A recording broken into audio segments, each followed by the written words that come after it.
Hey all, it's AC here, doing my ranking of the top 5 most disappointing animes of 2021. Now, if you agree or don't agree, then let me know in the comments below. So, without further ado, here it is. At number 5, it's Attack on Titan Season 4. Guys, I have seen what the fans are saying about this season on Reddit, YouTube and Twitter.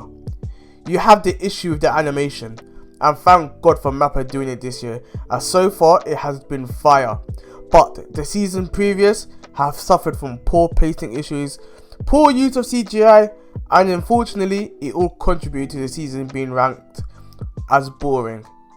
Certain episodes carried it and had moments, but overall it didn't have the impact we expected as anime fans. We wanted a bit more, and we had the controversy of not knowing if there was a part 2 and if the show would finish that season. Overall, expectations unfortunately were not met, and that's why it's at my number 5.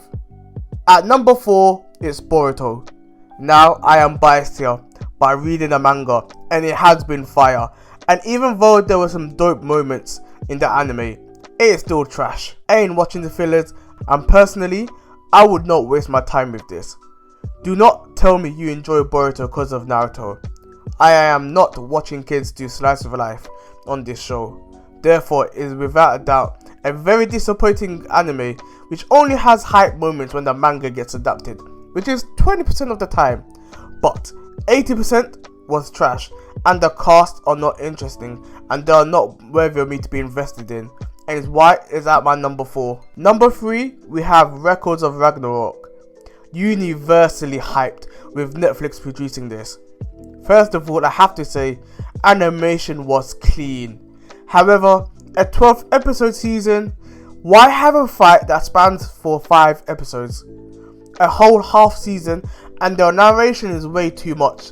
It is beyond just explanation, and it has unnecessary exposition. I was so hyped about this, especially seeing the trailer, but we didn't get enough, and personally, a lot of the scenes can be cut down as the pacing really doesn't give it justice.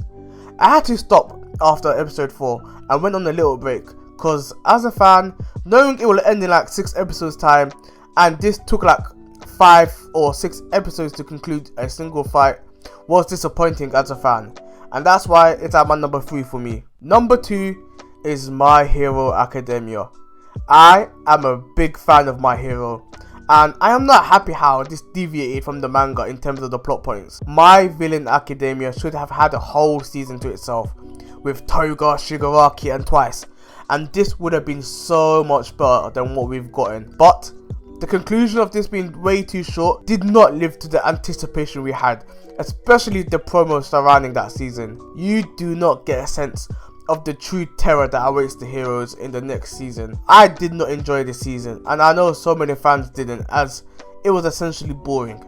The class 1A v 1B was good, but it didn't live up to the expectation us fans had with the previous season. This was a case of good moments, not great, but the name of the show carried it, and it got us fans to watch it until the end, as opposed to the storyline and the episodes really engaging with us. This was a disappointment and a flop for us anime fans. Lastly, number 1, a unanimous agreement in the community, and that is Promised Neverland Season 2. Straight from the bat, trash.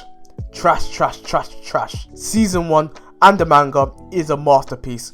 That anime got me reading the manga from episode 1. I had this series being my favourite of all of 2019. The audacity to end a whole 180 chapter manga series in a single 12 episode season is crazy. This is a show that definitely deserves a reboot. You took out entire arcs and remodeled characters, as well as removing them, which were pivotal in the manga, and with a less than unsatisfying ending, I was truly annoyed. I could not watch this, even though Emma is not a favourite MC of mine, but Promised Neverland Season 1 gave fans a high expectation, and unfortunately Season 2 was the biggest disappointment I've seen in 2021. So many issues, such as poor pacing of what was used, and making a bad ending even worse, and really failed badly to live up to the potential of its first season or its source material. Therefore, it is my number 1, of the most disappointing anime of 2021. Now that concludes my top 5 most disappointing animes of 2021. And with that, I will talk to you all later. Take care.